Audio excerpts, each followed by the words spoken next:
Oh, hey there. Welcome to the Nerdy About Nature Podchat series, where I sit down with folks from different backgrounds and experiences to chat all about things pertaining to nature. My name is Ross, and this podcast is an extension of a passion project I started called Nerdy About Nature, which also includes tons of fun educational videos all over Instagram, TikTok, YouTube, and basically everywhere else on the internet.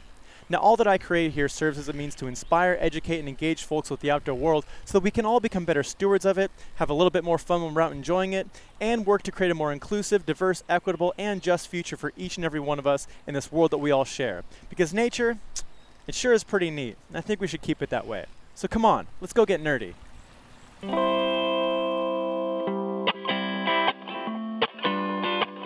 Come and take a nature walk with me. We're gonna check out some really cool trees. We're gonna hang around and talk about all those things in nature that we can't live without. Let's go get nerdy, yeah, let's get nerdy about nature. Nerdy, yeah, let's get nerdy about nature, baby. Nerdy, yeah, let's get nerdy about nature.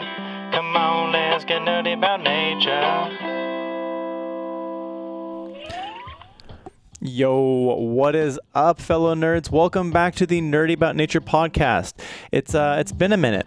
Happy 2025 if you're into celebrating the Gregorian calendar. I've got quite a few new episodes lined up for you this year. 4 actually that I recorded last summer through like July, August, and September that I wasn't able to fully produce and put out until just recently. I kind of got bogged down with a little political thing back in October that took a lot of time and energy from me, and I've just been slowly kind of trying to recoup and refill my cup from that very taxing process. But this first episode is a good one for you. I'm joined today with Rande Cook and Mark Worthing, who are 2 of the founding members of Awi'nakola, a nonprofit that is doing some really incredible things here in BC. As you'll learn in this upcoming episode here, it's kind of a tough thing to explain exactly what it is that they do. But it's basically through blending Indigenous knowledge with science and the arts. They work to build community through getting folks back together on the lands and rebuilding relationships to it. And they do that through a wide variety of different means, which we'll go on here. So I interviewed them at the annual Tree of Life gathering back in July on Kwakiutl territory up in northern Vancouver Island. And in this episode, we talk a lot about the importance of restoring relationship to the lands, to each other, and to culture, and then the different methodologies that they employ to do this in a decolonial manner, and all the things that they've learned along the way. So we've got some good laughs, some good banter, and some great little bits of wisdom here. So I hope you enjoy what Mark and Rande have to say.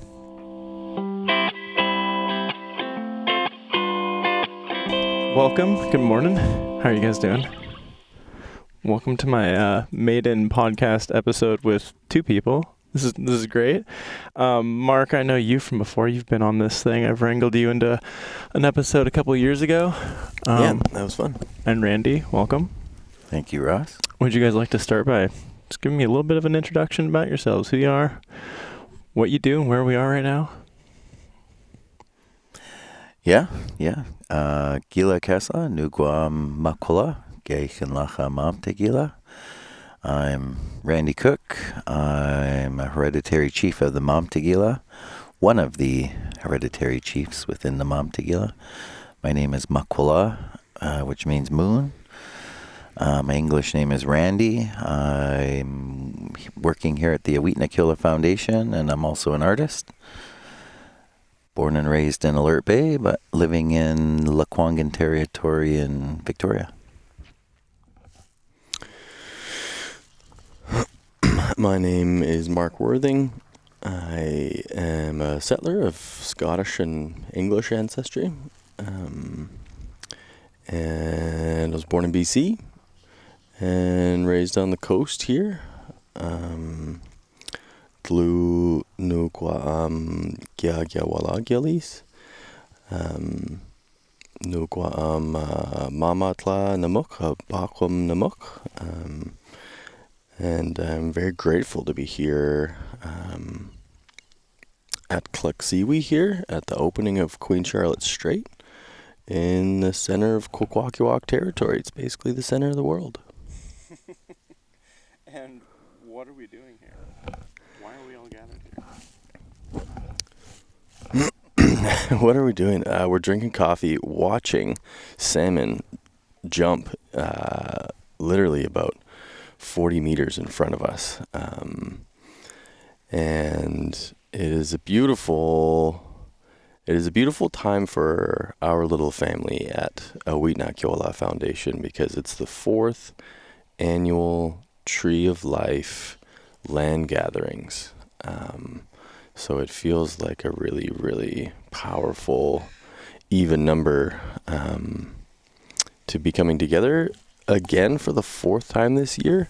The first 2 years were really beautiful, and it was at the second land gatherings of this network and community that we've been drawing together that gave us the notion to keep going and do another 2 years, but do it with some more infrastructure and build out a nonprofit charity, and so the last 2 years we've been just scaling up and scaling out. Yeah, that's basically why I wanted to bring both of you on to talk about this today, because Awi'nakola is a very relatively new NGO in this space, and I find it to be really inspiring the way that you are all like melding these different sects of, I don't know, society that have typically been siloed, from the arts to ecology to Indigenous wisdom and stewardship and understanding of the world. Like the way that it's all been brought together, I find is really different than any other kind of organization out there, and I find it to be a really inspiring model. Would you like to give me like what is the mission? What is the purpose behind it? How did it begin? Well, it simply began by, for myself, getting out into my own territory. Mm-hmm. Like I say, I'm born and raised in Alert Bay. There's 16 tribes within the Kwakwaka'wakw. Many of those tribes are abandoned due to residential school. So, a lot of the children that were being taken away from the villages before the age of 5 essentially gave way for a lot of the parents of that time to pack up literally overnight and move to Alert Bay. So Alert Bay became very overpopulated for such a small island, but they used the island very specifically to, place the residential school there because it was so central and easy to monitor. That being said, growing up in Alert Bay, many of us, my generation specifically, would go back and visit these old village sites more out of curiosity and wonder, as we romanticized essentially of what life must have been like prior to residential school and colonization. We were very fortunate to grow up with grandparents who still, understood the old ways, spoke the language, and shared stories of what life was like on the land. So going back and seeing these old village sites completely abandoned, and essentially brushing up on the border of resource extraction, hearing machinery and seeing the devastation, daily of what was happening to our lands, inspired me essentially to go and make a little bit more noise, to get out there and to start reclaiming, the land and identity and culture, things that really mattered to me. And they all were really informed because I had grandparents that were essentially, were warriors in their own way. My grandmother didn't go to residential school. She was actually hidden by her grandfather, so she grew up in the underground Potlatch world. So her stories were always very inspiring, but she also didn't give me a choice when it came to, like I didn't have a choice. Like I had to essentially fight for my land. That was probably the last message, even in her last breath, was like, don't stop doing the work that you're doing. It's important. Our people need that. The youth need that. So I was always really inspired by that, and I still carry that with me. But Awi'nakola Foundation is an opportunity for, us to contribute and pave a way forward for future generations, for our youth to go and reclaim their traditional lands and to reclaim their identity and to stake their place. It's a revitalization. Mm-hmm. Yeah. Tell me a little bit about Mamtegila, the plight of that. You went into that in great depth last night at a little panel session, but for those of us listening and who might not be aware, like what's that kind of history been like? Yeah, so the Mamtegila are one out of 16 of the tribes of the Kwakwaka'wakw. In 1942, our tribe, the Mamtegila, amalgamated with Slawitsi's tribe, a neighboring tribe. Mm-hmm. It was to strengthen in numbers so they could look after their land and resources. It was a big concern considering they were losing so many of their children and people were moving away from their traditional lands. The chiefs gathered and out of concern, started to negotiate maybe amalgamating with a neighboring tribe, which strengthened numbers so that they could obtain, maybe a small medical facility, a school of their own, and so on. So the amalgamation did pass. It took 3 years for negotiations between the chiefs. They all, decided, yes, this is in the better interest of future generations and keeping land. Unfortunately, moving into the 80s, one of the elected chiefs, saw more of the colonial an appetite for the new economics and in the way financial gain could enhance his own life in many ways, and started to also recognize that not many people were moving back to our traditional territories. Took the band, moved it to Campbell River, away from the land, away from people, and essentially created a system there amongst his own family where they could make decisions for the land in very close proximity with government. So in 1998, wrote a BCR removing the Mamtegila from the amalgamation and claiming 100% of Mamtegila territory as his own. So signed, just this one guy. One guy wrote a BCR and clearly stated that the Mamtegila ceded title, authority, everything over to him solely. And then after that breath, created custom code, which means that he could place himself in a position of being the elected chief. No more elections. He would be chief for life. And therefore didn't have to consult with community or anything. So he became that direct appointee essentially between, the feds and INAC and himself. So started to essentially use our resources to put more money in his pocket, and they built from there. So what we're doing today, the Mamtegila are going and reclaiming our title. We're asserting our hereditary rights. We're going to be embarking into a court case this fall.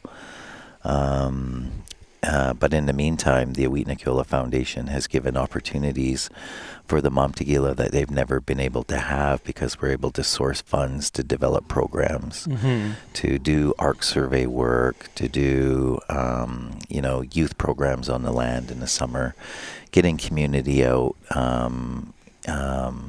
just everything that we can think of right now that's going to help, to assert their rights, but really just to inspire the youth that in the same way we were inspired. We want to go back and see the land. What we want to do is, get our youth back on the land, but also listen to them. What are their dreams?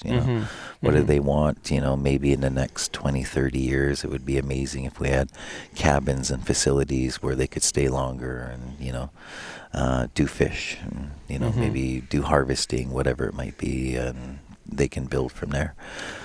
Yeah, you outlined it really beautifully last night, talking about the two different paths that kind of make a diamond shape and ultimately end back at the same point of you having your land back. And there's the legal route to be recognized as like a nation under the government of Canada. And then there's the kind of practical, hands-on, on-the-ground approach, which it seems like you're doing through all this work. What's it like having to be in a position to, prove your existence in a sense to the Canadian government, like prove that you are who you say you are, that you exist, but then also be in the act of like reclaiming practices and connection to these lands that have been forcibly removed through colonization and various factors over the years. I think if you heavily rely on the system to beat the system, and if you're working solely within the Canadian Constitution, then I feel that it could probably beat the shit out of you, and you're a hamster in a wheel. So that is one path, and that's where I was saying last night, let the lawyers do that work. Unfortunately, it's a lot of money. It's a system that they developed, but it's there. But on the other side, there's a sense of freedom when you get to go out and actually just put your hands back in the soil and start stimulating it, getting out and working on the land, bringing community together.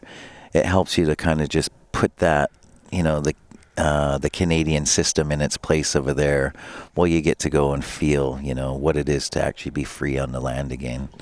So I just think like a lot of this work, and gathering community together really is about that, to inspire again, bringing people together to understand, what our journey is as Indigenous people when we talk about reclamation. It's more than really just getting our feet on the land. It's actually we have to reintroduce ourselves too. And I find every time I go back to my own territory, I'm always introducing myself even to my ancestors so they know who I am, because it's been a long time. Mm-hmm. Yeah, I find that that legal Canadian system does such a good job of keeping people from actually taking action because it's so daunting and intimidating. Whereas in this case, you're playing to your strengths. You're doing this thing that feels natural, that you're best at. You're an artist. You're a communicator. You work with people. How did you two get connected? And how did this whole thing spawn? This whole thing. Yeah, how did we spawn, Randy? I mean, to use this, going back to the salmon analogy. Like salmon. Yeah. Who fertilized what? It was like salmon. And I say that because I think it was Johnstone Strait. I think the first time I reached out to you wasn't too long. Might have been even the same time that I was working at Orca Lab in Johnstone Strait at Craycroft Point, working on their orca research and monitoring programs. And there I was looking down at the ocean, and using hydrophones to listen deeply, and then filming orcas in the day, and focused on the water, and focused on the ocean, and focused on the sonic environment. But my eyes kept getting drawn up to the hillsides of Vancouver Island. I could not sleep while watching forestry log all the hillsides across Johnstone Strait, looking back south there. And I'm pretty sure, I think it might have been Mike Willie. I think I might have reached out to Mike Willie, and I was like, hey, whose territory is like over in this zone? And I, maybe sent him a little map or something, and he was like, oh yeah, well that's kind of a mix of whatever, and shared different things, and then more or less directed me to you. And so that's where I started connecting the dots between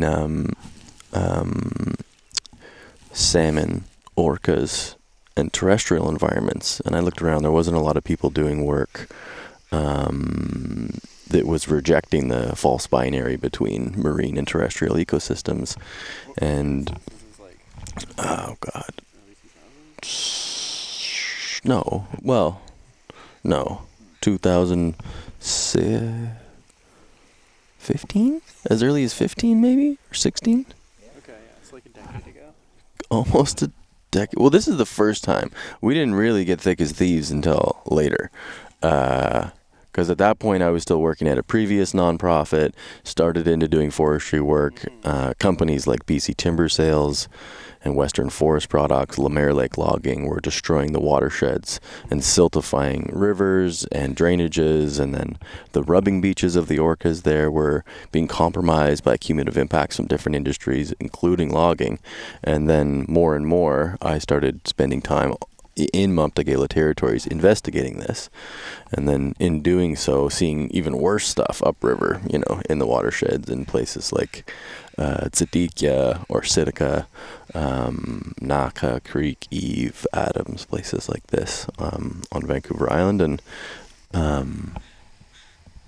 And then I think fundamentally protocol. I think I was kind of fumbling my way through figuring out what it meant to solicit some protocol or do the work in a good way. And Randy was very gracious in letting me fumble while also encouraging me at the same time, and offering some teachings to guide that work. And one of those teachings that it might not have even felt like a big deal to you at the time. It was just one of our jam sessions that shifted my campaign thinking, and was probably my early sparks for Tree of Life in Awi'nakola. Was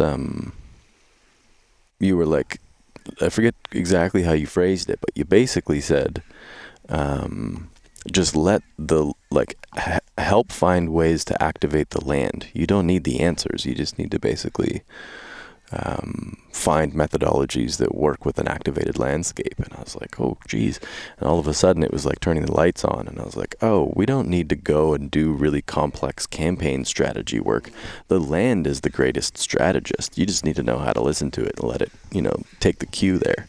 Mm-hmm. And so that started to unfold a deeper relationship that eventually led to our first trip out on the land with a braided methodology. Mm-hmm. And so what is it that you guys physically do through Awi'nakola? How do you actually get people out on the land? How do you meld those social realms with the ecological, with the cultural? How do you bring everything together? Because there's a lot of interconnectivity between all of this. Like even you talking about, the starting in the orca world and then realizing that you needed to address the forest world to address the orca world. Like this is like interconnectivity, and humans have always been parts of these landscapes and still actively are and will always be. So how do we find our place within these systems better, and how do we actually act on that? How do we go to the land with questions and find these answers that we don't necessarily know we're looking for? I don't know, good question. I think a lot of it starts with desire, and then mixed with a little bit of charisma. I think it's funny, when I first met Mark, it was kind of nice because I think we brought a little bit of our youth back in us, where we just felt like we got to go in the forest and play again, and I think it was that playfulness and that curiosity again of getting in, but actually just the allyship, like just completely reinvigorated, this sense of what it is that we really need to be doing. For myself, my daughter now, she's going to be 16 this year. I brought her back when she was 9 months to eat Tsikin. And I was talking to my family, and I said, if we're not using our lands for ceremony, what are we doing? I was like, if I'm going to give my daughter a name from the Montegala, then I'm going to go back to the Montegala territory to put that name on her. So she'll always have that. And I remember thinking and doing that work. And yeah, so like I say, she's 15, going to be 16 this year. And taking my whole family back, and I brought all my great aunts and uncles, and they had never been to eat Tsikin since, before residential school.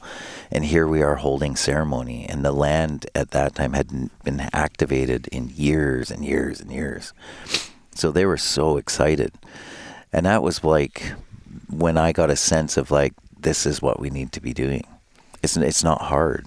All we got to do is just go back and do our ceremonies in our traditional places. So when my son, he's 12 now, and I did that with him, the same thing. And I brought him up to Upper Adams to go and prepare for ceremony. And I was just connecting to all the different spaces within Montegala territory, but I was documenting it. So at that time, I didn't even know where I would be now. I just knew I needed to document everything. So if the time ever came, I'd be able to share and show that I've actually been holding ceremony, nothing's changed. So ever since I became a chief, the first thing I did was go back to my land and activate it and actually bring my chieftainship back to the land. So every ceremony since I've been a chief now has actually been in my territory. And then after that, I'll go to Alert Bay and then use the Alert Bay Big House to kind of finalize. But the first touchdown is there. So doing that work, you know, and then meeting somebody like Mark, you know, and creating allyship, who's not from our culture, but sees the world in a completely different way and understands the government system, understands how industry is working.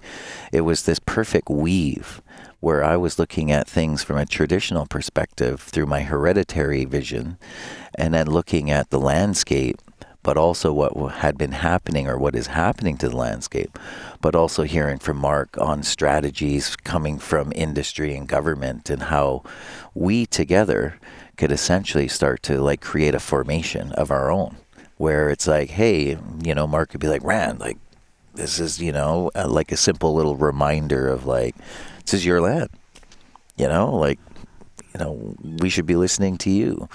You know, and I was like, well, as Mark was saying, I'm like, well, actually, I think we're in a time where we need to listen to the land more than anything. Like the land really is screaming for help, and we need to respond, just as, you know, we would respond to anything. So, you know, I mean, since then, you know, here we are. It's still in the same conversation, but bringing more people together, essentially who want to have fun, and we're keeping it playful. And that's the exciting part is, it's always going to be daunting. We're always going to be in this place of urgency. That's not going to go away, but it's really how we frame it and how we choose to look at it, because it is going to be the rest of our life.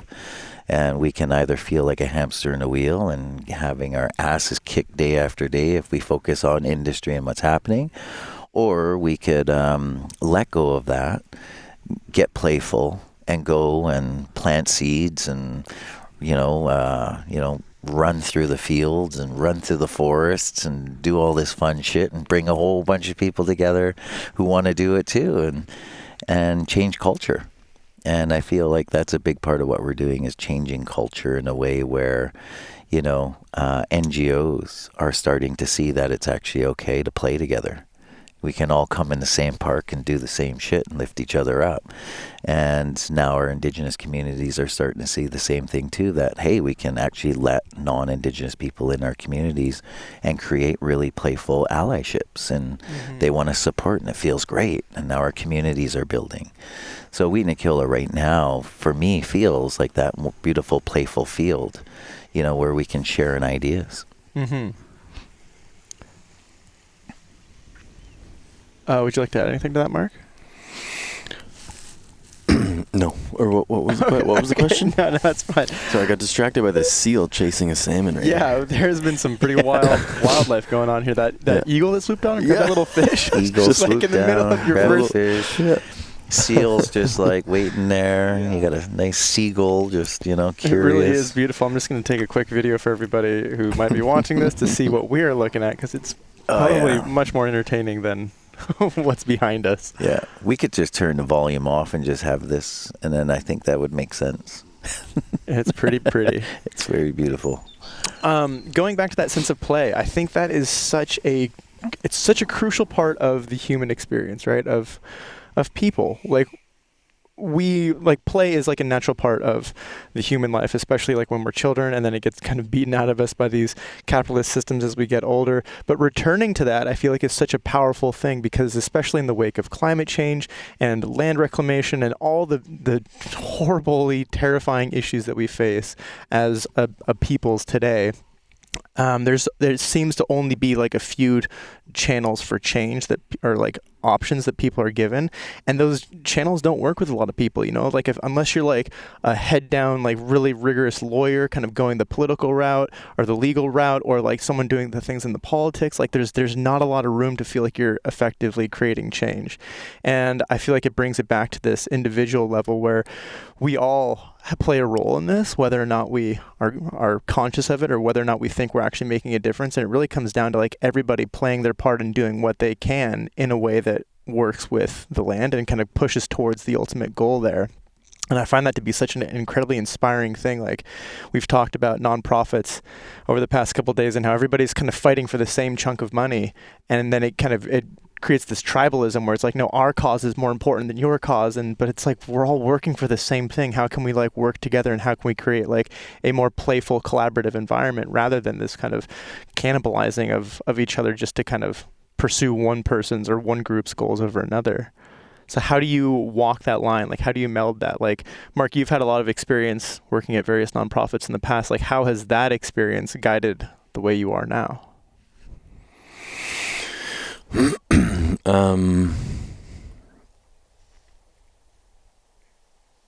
I think that one of the reflections that means a lot to me that has been really valuable in the way we have created collaborative spaces with Awi'nakola is a reflection that's been given back from many Indigenous communities that I've had the privilege of working with. Oh, there's some porpoises out there now. And that reflection is that a lot of many Indigenous communities I observe can't tell the difference between our NGOs. And they're kind of like, you know, like maybe you're like a Greenpeace wilderness club of ancient forests. Are you like a granting foundation?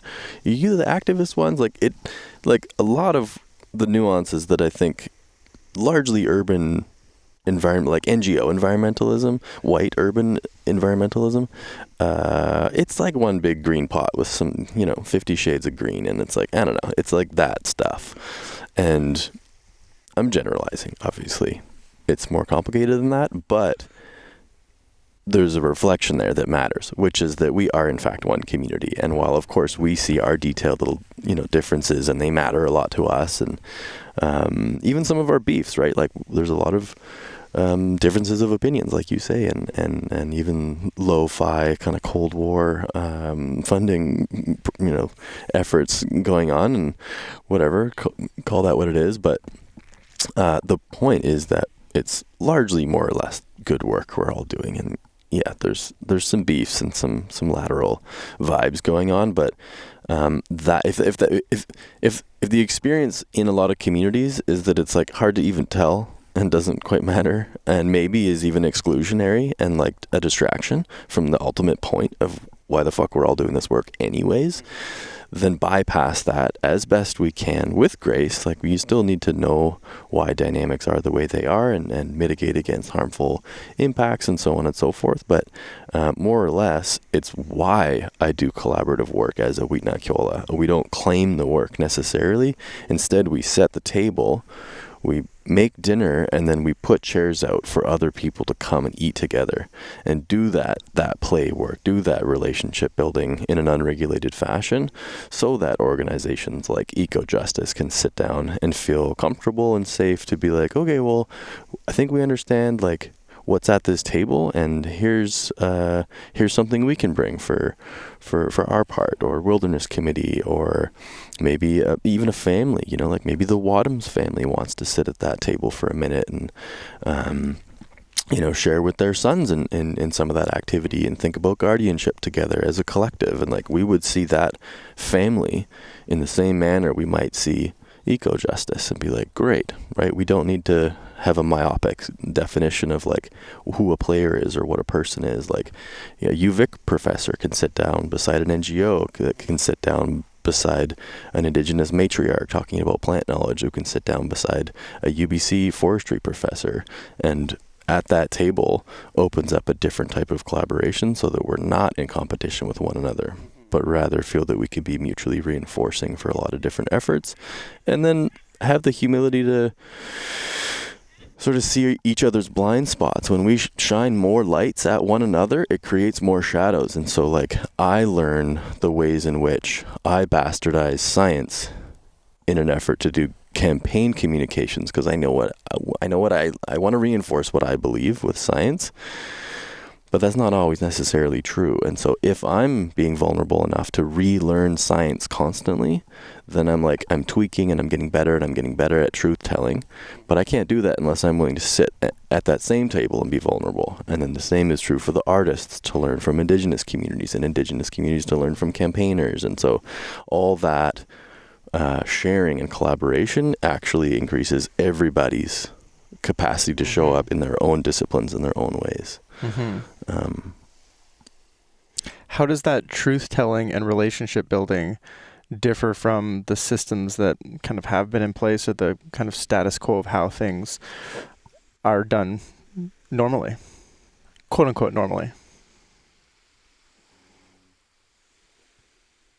Like between communities, between brands, between businesses, between organizations, this colonial way has instilled a very hey, you have something I can use, or something that I need. I'm introducing myself to you, and to form this shallow relationship to get what I kind of need, and maybe give you something as a kickback. But this is a much deeper sense of knowing, and like you said, the truth telling. How can we all be more honest in our wants and needs from whatever position we are in this kind of global mix of things, so that we can all kind of better ourselves through that relationship. Yeah, I mean it's a healing justice methodology, more or less. It's a trauma informed methodology, more or less. It's a gesture towards decolonial methodologies, more or less. And I think it's a humbling of oneself. A lot of project work tends to pick the end goal, or to pick the ends, and then the means justifies that ends. And I think, if we're being honest, we're not quite sure what the ends is. We know our values, and we're pretty sure we like the general area where the ends is, but we don't know it. Instead, we'll focus on the means and make sure that it feels good in the body. Make sure that it feels good in the big house. Make sure that it feels good on a day-to-day basis with each other, and trust that if we're leaning into the means, the ends will have to be maybe even better than we could have ever imagined. And so it's that exfoliating, cleansing, purging of the ego, to think that we can end old growth logging, or heal all our communities so everyone is no longer dealing with intergenerational trauma. It's no, we're going to be dealing this for many generations yet to come. So pace yourself. I'm not going to decolonize by the end of my life. I'm still going to harm people all the time. But with that awareness comes, again, that humility and the grace to hold a cultural space where we can start to think and dream and do work creatively different. Yeah. For myself, I mean, from my own perspective, and this is more personal. I wouldn't speak for all of us as Bakwum people, but when you've lost everything, and you feel like you don't have anything left to give, when we come from a culture where we've been nothing but giving, really brings a lot of perspective. So, we find ourselves in places where trust is everything, because that's what's been broken. So for NGOs, or for anybody that comes into our communities, the trust factor is the biggest one. We have to build that trust so we can build bridges together to get from one place to another. And we can't do that unless that trust comes. And if anybody is coming into a community with ego, like they're going to be that, the solution, that immediately creates more walls. And our communities have a really hard time with that. And I find for myself personally, with the work that I do, that the work is easier for me because of my own healing journey. And in my own healing journey, it's just recognizing that, when you come from so much loss in every way, you know, from the loss of parents, from the loss of family. You're watching so much of your history and knowledge and that detachment from everything, you know, and the separation from the land and the separation. There's something that just happens psychologically within you where you're like, you surrender and you're like, well, there's only one place to go here. And once you get on that journey where you just know and you can put faith and trust in yourself, in your own heart and your own being, and you just say, okay, well, this is a journey that I have to be on, and I have to trust myself that I can get there. And then in doing that work, I just find, you know, it brings a lot more strength in order to invite people. And inviting people to sit, as Mark was saying, at a table that is built on trust really puts them in their own place, because they start to recognize, well, wait a second here, there's something really special happening here. And I have to check myself before I actually sit down, because now they're asking their own questions. You know, and that's the really important part of the work that has to be done. It can't come from, you know, pulling a solution out of the air and saying, oh, I feel this community needs this, and I'm going to go in and I'm going to provide that. It has to come from a place of being like, oh, wait a second, can I actually be a part of that community too, and actually just understand through compassion and have some empathy for the history and the trauma that has happened, to say, hey, wait a second here, there's some really ancient stories that have been, you know, where these people have been removed from those stories, from the land, and how can I bring that back together? And that's a bigger part of the work, you know, that we keep talking about. And I just feel like once we can actually get to that place, then we can start to do the real work. And that's why we say, you know, heal the land, heal the people. We have to actually like really get to that place of trust and really get to a deeper sense within ourselves of even understanding what healing is. And it's just checking ego at the door and saying, hey, like, you know what? We've all lost something, you know, every one of us. You know, we're all fighting for something. You know, we've all come from a place, whether you're non-Indigenous, Indigenous. I mean, you know, you were brought here somehow. You know, there's some trauma somewhere there. And it's identifying that and saying, oh, geez, okay, well, how do we just build better relationships? Mm-hmm.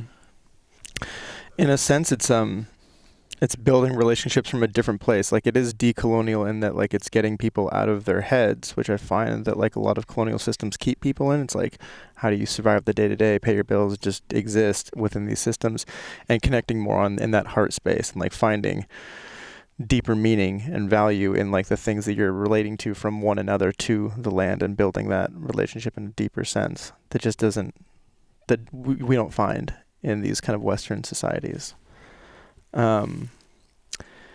How does that play into the work that you guys do and the people you bring in? Like, who's involved? Oof.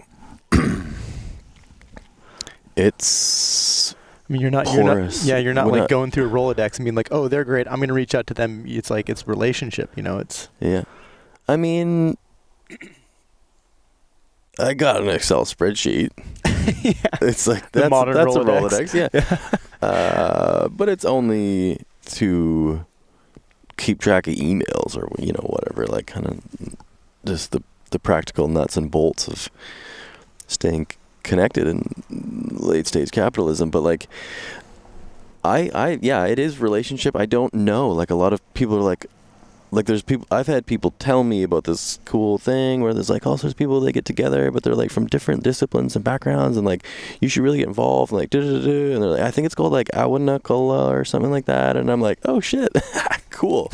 That's nice to like have that echo out and then have somebody teach me about it. And like, that's a great sign, you know, if somehow, so we don't know who will be here next year. We don't know who will come on the fall kinship gatherings in the big house. We don't know, but so it's a centrifugal, you know, circle that ripples out, and each of those ripples has a different form and and gathering. Like, I think the invitation for this particular gathering went out to probably about 200 people, and some of them made it last year or the first year, but then can't this year, but they'll try to come next year, and so on and so forth. And so we have a wider community of people that stretches all over the world, really. I mean, there's folks coming from we got just watching the porpoises. Oh, there we go. Yeah. Oh, dolphins, nice. porpoises. Yeah, I think those are dolls. Yeah.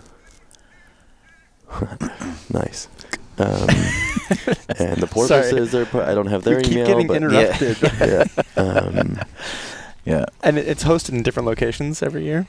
Hosted in different locations every year, different territories every year. But I mean, this is just the Tree of Life land gatherings. We do a lot of different program work. We show up at the UN and do biodiversity advocacy. We're in political spaces with the provincial government advocating for biodiversity and ecosystem health.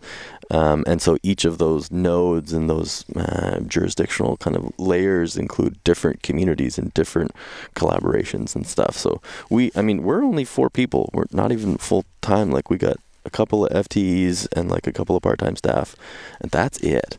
And then like a board, and then everything else, all of the strength comes from the network. It comes from the people. And so what Awi'nakola is or isn't is actually kind of hard to name.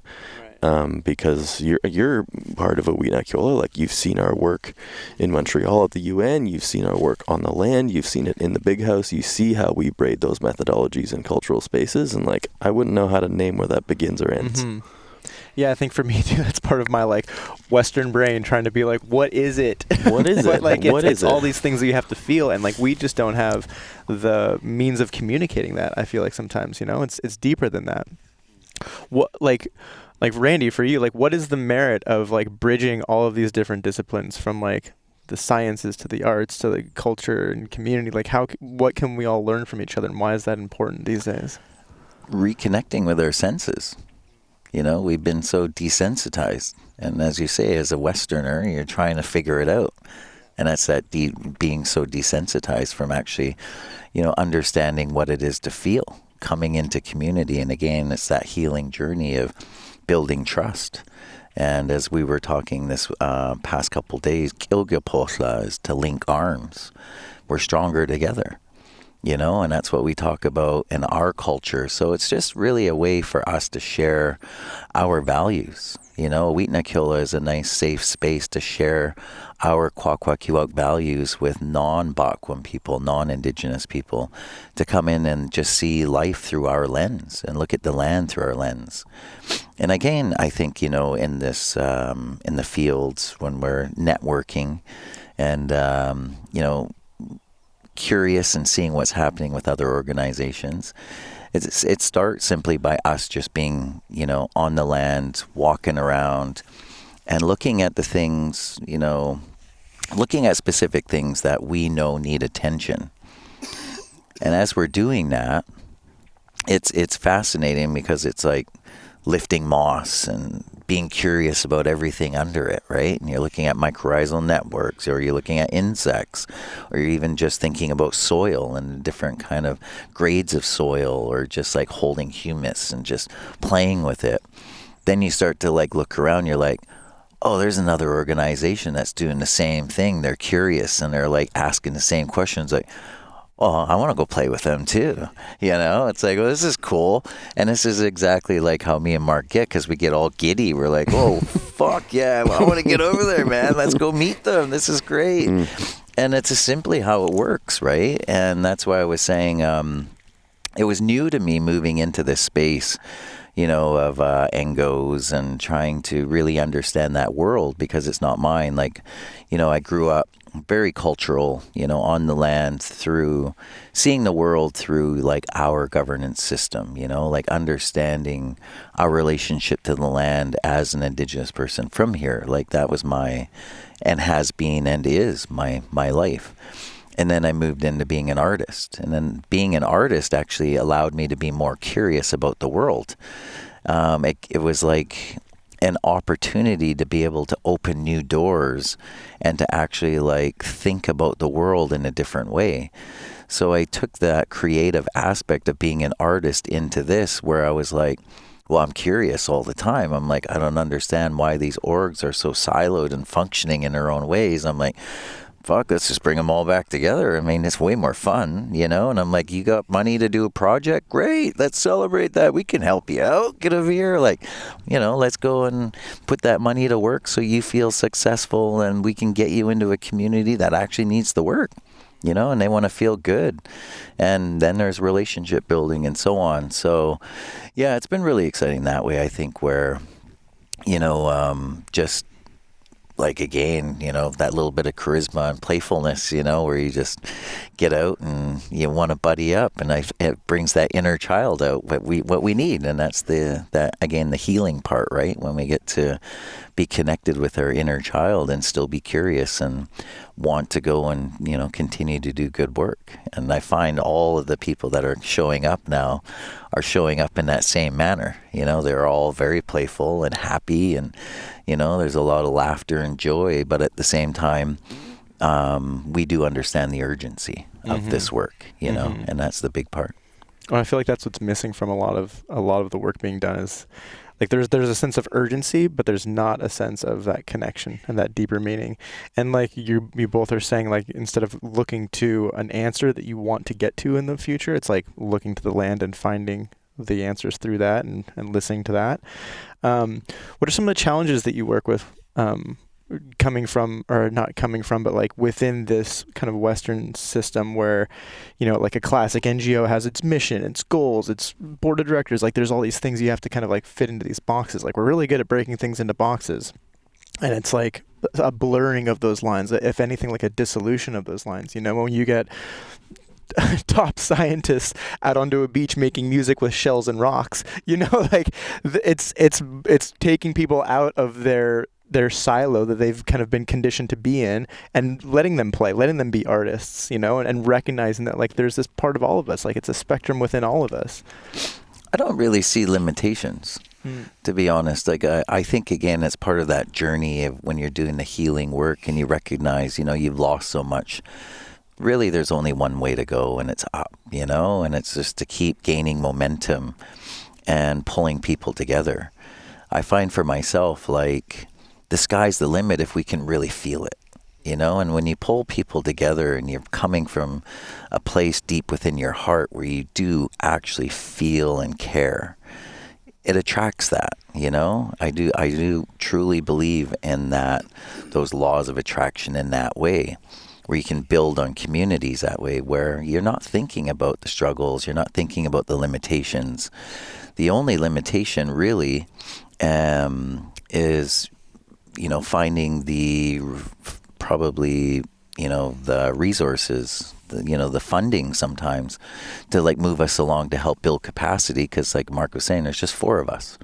We're a small organization, but at the same time, it's that fun and playfulness and the truth seeking that allows us to lean on other orgs, where now we're working together, where I don't even feel like we are 4 people ever. Like, I really don't. Like, I feel like we're a team of like hundreds most of the time, because we aren't limited.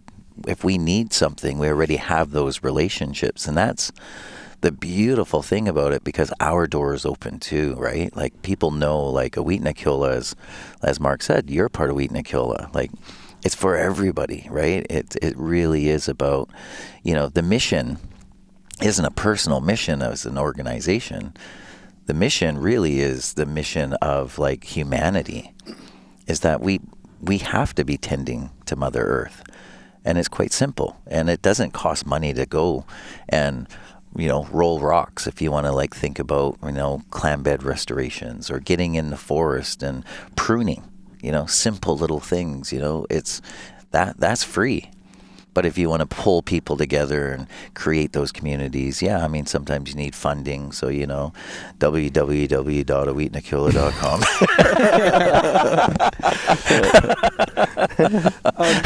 What's the name mean? What's the significance of the name? Awi'nakola is, I mean, our language is so descriptive and beautiful. I mean, there's a lot within our language where there is no English translation. I mean, the closest I've understood from our elders is Awi'nakola is like everything from ocean to sky to land. It's all living things. And then It's everything, yeah. So in English, it'd be environment, but I mean, that's so dry and boring in the English context. But it came from, a term that our people were using, Mayahila hins Awi'nakola. Mayahila is respect. And when I sat with my grandmother, I was like, Gran, a lot of people are using this word Mayahila now in regard to respect. And my gran said, yeah, it's interesting. She said, when I was growing up, she said it wasn't something I ever heard. She said because it was a way of life. Mayahila actually was the action of respect. It was the way we lived. So Mayahila hins Awi'nakola, it's the way of life, the way we respect all living things. And it's a real beautiful thing. And that's where I think, again, it's an action. It's bringing people in to be a part of that act. So the Tree of Life gatherings are really about that. It's like, let's not hold a conference in a city with, keynote speakers and, pull up photos and talk about people's work for 4 days or whatever it might be. It's like, actually, let's just get people into communities so that you can get their hands in the dirt and look at the ocean, listen to community, be a part of it, be the act of it. Yeah, so that was the most important part of it. And again, that's where all the fun comes from. Mm-hmm. Yeah, I mean, for myself, in even telling people, they're like, what are you doing next week? I'm like, I'm going to this thing. I don't know what it is. There's going to be, it's like a conference kind of, but not, it's like we're camping. I don't know. Yeah. But that's just it. It's like, it's flipping the framework. It's that, I think, to me is maybe if you were to name a challenge, the one is just because it is so radically different from how we have been conditioned to thinking about things and thinking about building relationships and doing things and getting things done within a time frame where it really needs to start happening quickly. We're facing some really big challenges on a global scale with all the climate issues and carbon issues, but then on local scales with the collapse of salmon populations and forests and these nutrient cycles that are actively failing in front of our eyes. Can you talk a little bit about the urgency of this work and is there anything you're doing on a bigger scale to encourage other people to have these sort of relationships to think outside the box and do things differently? Yeah, I'll start at grassroots, and then Mark can talk about the bigger stuff. But I mean, again, getting people into communities, paving a way forward for youth to reconnect with old village sites. Sitting with Suzanne Samard, who's with us, and the work that she does, where she's talking about, some of the most carbon sequestered are in these old village sites because of the cultivation that has happened for thousands of years. If we can get communities back into their spaces to interact and pick up, those skills again, then we are part of the climate solution, and if we can frame it in that way also to take that message into those bigger arenas where we go to the big biodiversity conferences and we can break it down and say from a scientific level, this is what's happening simply by just, allowing Indigenous people to go back to their lands and to start, living on the land again and harvesting and doing the things that they've naturally done is all contributing to climate action, it's a really beautiful thing, but it's also, it's free.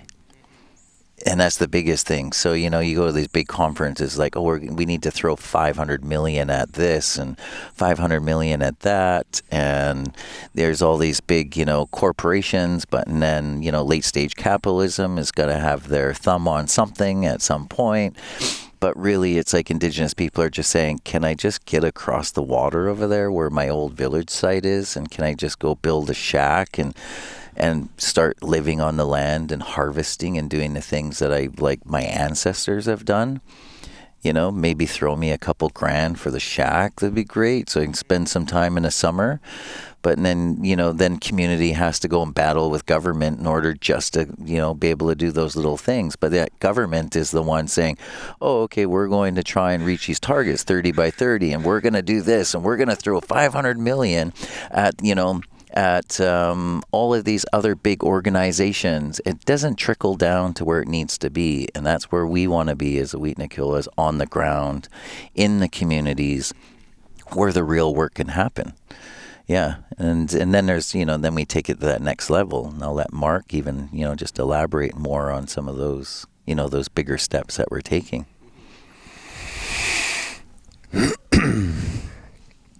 I've noticed that working with urgency doesn't enable me to respond better to urgency.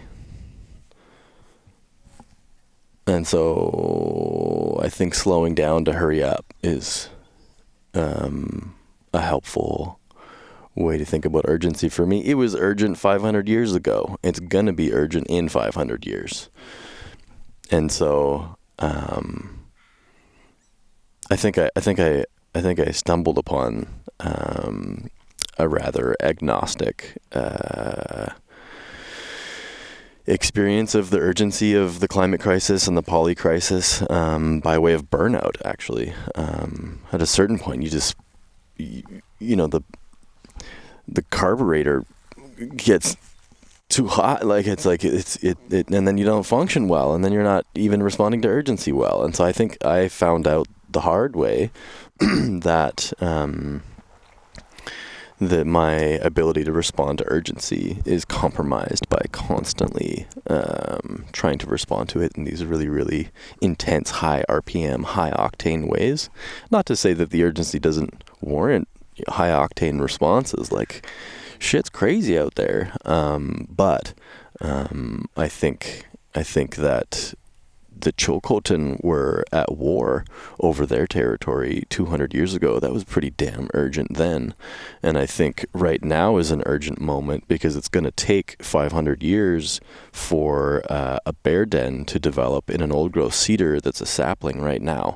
So if we want black bears to be on the landscape in 500 years, somebody needs to be out there, looking at where those old growth cedars are going to be retained on the landscape, if they can even adapt to climate change in that kind of time scale at all anyways.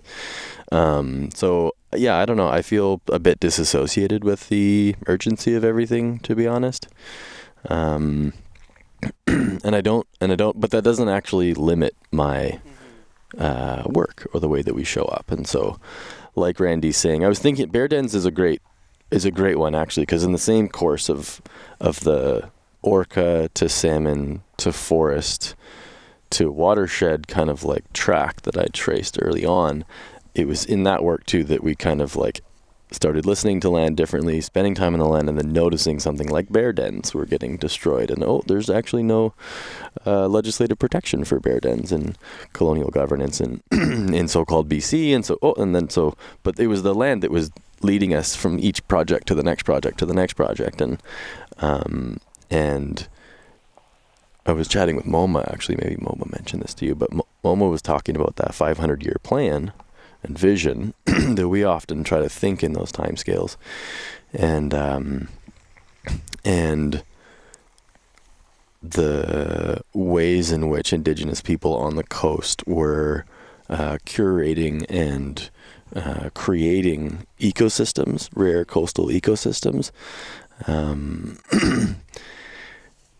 have built the biodiversity for something like bears or marbled murrelets or salamanders to continue moving forward. And so culturally modified trees, groves and forests have actually increased the biodiversity index of ecosystems here, or rice root cultivation has increased the biodiversity and stabilized slopes needed for salmon estuarine ecosystems, et cetera, et cetera. And so we went out with a bear den expert a number of days ago and looked at some bear dens in an old growth cedar.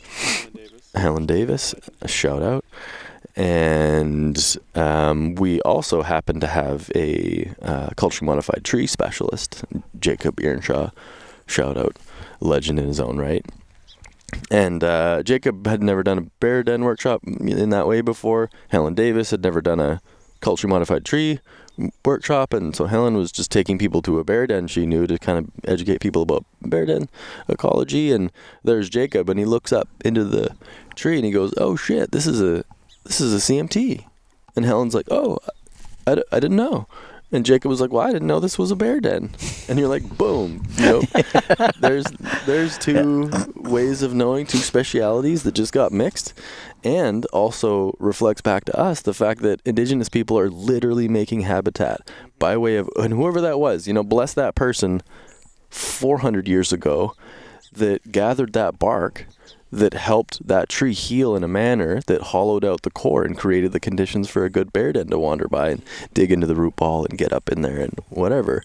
And so I think about that, and then I look at people like Gwintilauch, who's on our board, Gwintilauch Cranmer, a weaver, a basket weaver, a bark gatherer, and I'm like, holy shit. Well, now that feels really urgent to me to make sure Gwinty has access to cedar groves so that they can make bear dens in 500 years. Unintentionally. Intentionally. Right. Who knows? I'm just illuminating the ways in which that braided cultural rights-based approach of environmental advocacy finds moments in time in our work. And these are just like, I'm just giving you a couple snapshots. Another one that's kind of fun that I just want to share is that by doing collaborative networked work, we don't quite know where those lines crisscross, but we just have to trust that they do, and we've been doing it long enough now that they definitely are, and it's like magic when those moments hit. And one of them that hit recently, so we work with the unseen world, right? The majority of global biodiversity is in soils and waters, and it's not the charismatic megafauna. It's not the orcas necessarily, or the bears. And so we're trying to honor that too, which is a different approach than a lot of NGOs go for. They want the big, shiny, cute bears and whatever, but it's not as sexy to advocate for fungal networks that don't even have fruiting mushroom bodies, and you just literally never see them ever. You can't put that on a bumper sticker. So anyway, so we work with the unseen world and the below ground world and like soil biodiversity, and we also work with charismatic megafauna. And in our networked approach, we ended up getting connected with a couple of international organizations that do research on mycorrhizal, ectomycorrhizal networks. And one of them was like, oh yeah, we think there's actually somebody, they were based in Colombia or somewhere, and they were like, we think there's someone in British Columbia doing similar work. I'll just connect you guys. And there we were kind of doing some soil related biology work in coordination with the Mother Tree Project and UBC School of Forestry.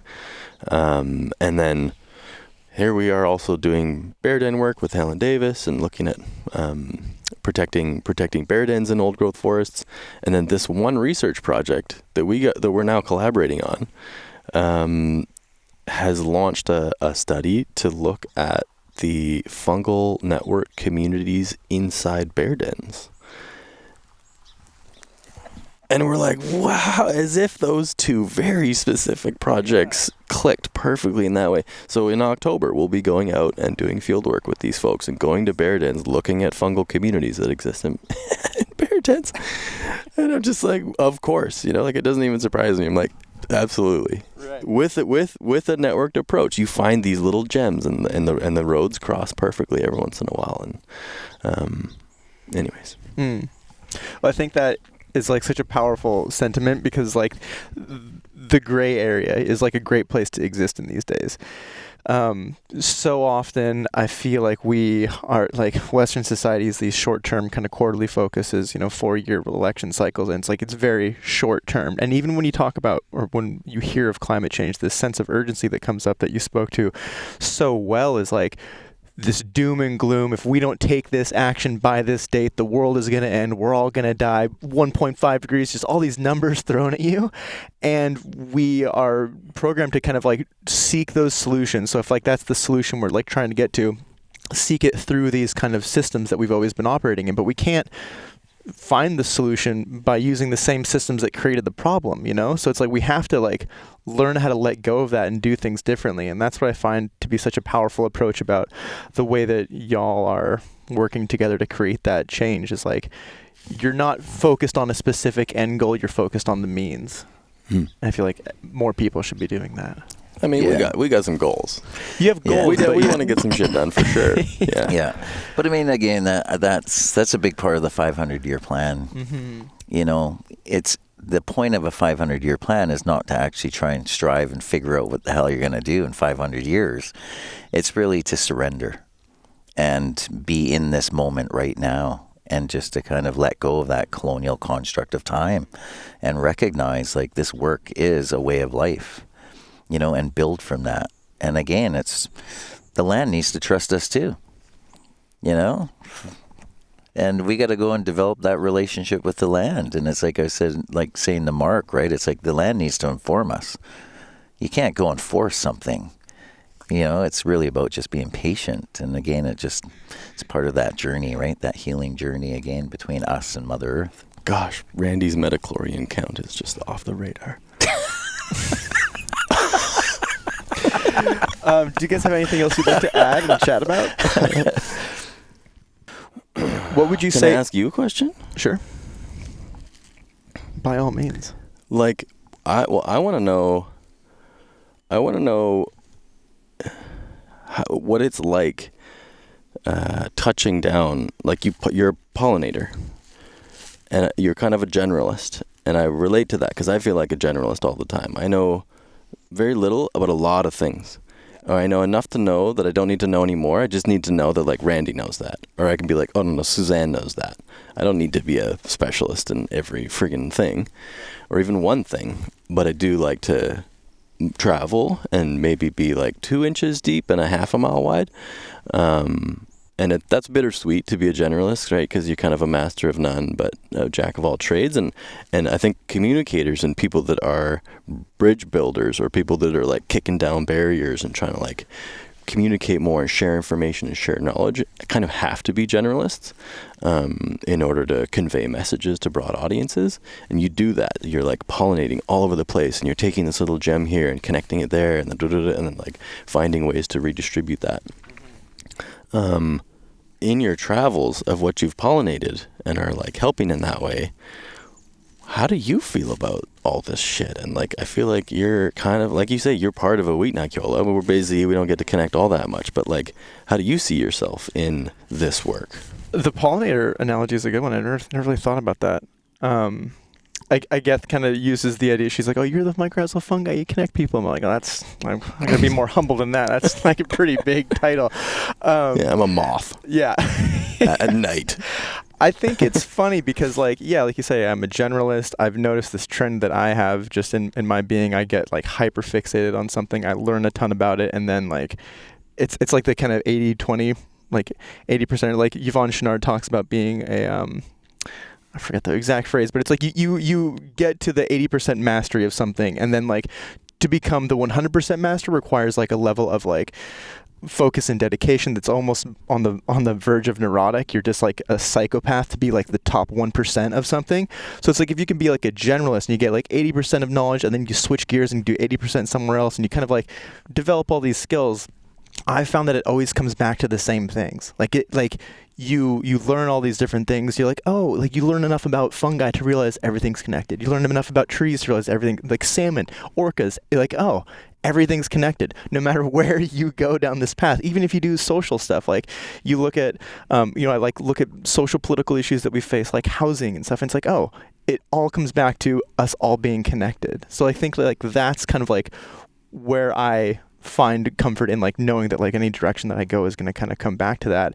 And then using the communication aspect of it, I recognize that like my place being in this Western society as a white cis male has a lot of privilege, and I'm trying to do everything that I can to like use my voice to like uplift people who have different perspectives, maybe perspectives that haven't been heard, that have been neglected or like not had light shown on them through the impacts of colonization, and then do that to like hopefully like use my like privilege to get people to like listen to that and hear those perspectives and think about it differently. And if I'm the stepping stone that lets people get to a place when they suddenly think that like I'm not radical enough, or like I'm not left leaning or whatever it is, like because there's a spectrum and I'm always being judged one way or the other. It's like it's really difficult, but sometimes you just gotta like throw that out and be like, I can't base what I'm doing based on how other people are going to be perceiving me, whether it's like good or bad, and just trust that like I'm doing everything that I can with my position, with my privilege, with my ability to like have conversations with people and get people thinking about it so that we can all ultimately arrive at that same goal of we're all connected, you know? I was talking with Maya about it the other day, and she was talking about glyphosate and her experiences, like family experiences with glyphosate and the impact that's had. And then I was just like, yeah, to take that one step further, it's like plastic is this conversation that we're just starting to have, but it's like everywhere. And unfortunately, I feel like it's one of those things where we inadvertently find out the hard way that everything's connected. It's like, what do you mean you create a thing that like alters the hormones and things, and then we pollute our waterways, and it changes the fish, then it ends up in our balls? Like, of course. What did you think was going to happen? Yeah. We're all connected. Yeah. So like for me, that's kind of where I'm trying to bring it back to and get people thinking. That's beautiful. That's really beautiful for us.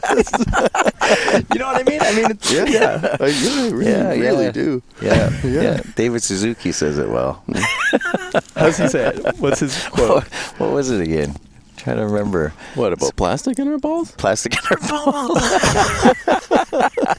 Altering our genetic. Well, anyway. Yeah. It'll come to me. I'll let you know. It's a bummer. Anyway. Yeah, it's a thing. Yeah. But yeah, I find it funny though that article about like plastic being in the balls blew up, because that's just like the patriarchy. Totally. Prior to that, they've also found that plastics exists. Absolutely. And ovaries, and it's like, but no one hears in the air. Yeah. It's in clouds. But oh God, it's in our balls. Yeah. Heaven forbid. Yeah. Heaven forbid. Now you have our attention. Yeah. Yeah. Right. Yeah, like, Patriarchy. Whoa, hold up. Maybe we should address this plastic thing. International plastic treaties just succeeding everywhere all of a sudden. Shocker. Anyway, to wrap this up, because I know we have a thing we got to get to in a couple minutes here. Is there anything else either of you would like to add or say? No, thank you. No, keep up the good work. As part of this project, Nerd About Nature is supported wholly by people on Patreon who give it like a monthly donation, and as part of that I give a donation to a nonprofit of my guest choice for every podcast episode I do. And since I got two of you here, I'm going to do two different ones. I mean, if we could try to choose a different nonprofit, that would be great, just to boost other people. We got a bunch. Yeah. There's like 5 here. So pick one of the ones here. Could you both pick one for me and say why you would like this week's donation to go, and kind of plug them? For me right now, the Mom Tequila Society is brand new, and they have zero money in their account, and they're just starting, and they're getting out to do some really amazing work. August 2nd to the 5th, they're doing their very first camping trip on their own. So Awi'nakola assisted with that. We were able to generate funds and we contributed. But this year they created their own society. They're becoming independent. They're moving forward. They're getting youth out, starting programs. We were there planting the seed. And now we want to like foster, nurture, nourish that. And so they're on their way. So that would be a pick for me right now. And where can people go to learn more about them? What's the website or... I'll throw it in the show notes, but if you know it, it's good to say. Momtequila. Yeah, momtequila.com. CA. CA. Is it CA? I'm pretty sure it's CA. Yeah, okay, CA. Yeah. Cool. Maybe it's .com. No, I think it's .com. Yeah, okay. .org. I throw that out there. It'd be kind of colonial if it was CA. Yeah, it's com. It's .com. Cool. It's a company. Anyway, and you? The Pacific Orca Society, Orca Lab. Yeah, I would say Orca Lab. They're an incredible group of people, brilliant folks like Megan Hockett-Bennett and Susie and Janie Ray, and of course Helena Simmons and Dr. Paul Spong. Huge mentors, family to me, and they've been a safe space for me to, sort of find my voice as an ecologist and a person who's trying to walk in a good way in Kwakwaka'wakw territories, and they are doing brilliant work with Mahinuch, with orcas and education, and they have a global impact with a very, very light touch. They have a non-obtrusive research methodology with orcas, and I think they're probably one of the longest standing research projects on cetaceans, maybe globally. And so everybody kind of knows Orca Lab over at Hippie Point, Hansen Island, good times. But in the global cetacean research community, they're a big deal. And, Save the Whales, that came out of some of Paul's work in the early days, and trying to get orcas out of captivity and show respect for the great Machinuch, for the great orca. And so I would say the Pacific Orca Society. Awesome. Where can people go to learn more about Awi'nakola and all of the great work you do? Awi'nakola.com, Awi'nakola.com.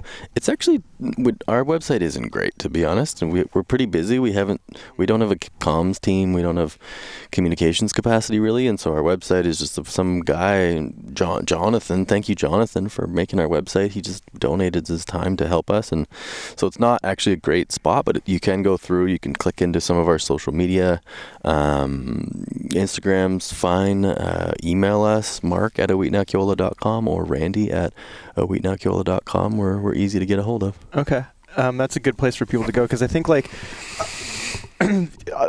this podcast reaches quite a wide range of people, but I think there are probably definitely some people who have been listening now and are probably like, oh, I want to find a way to get connected. So it's just finding ways to, specialists in different fields who maybe want to come out to a tree life thing and who might not be on your radar. Yeah, no, absolutely. And I think, that's the biggest part is, I'd like people to know they're all invited. Like, come and experience this, especially if you're an artist, Get to meet other artists and hear about their practice, but think about their practice in relationship to land and to be of service of community. I mean, there's so many beautiful and amazing things artists can bring, especially when thinking about, collaborating with science.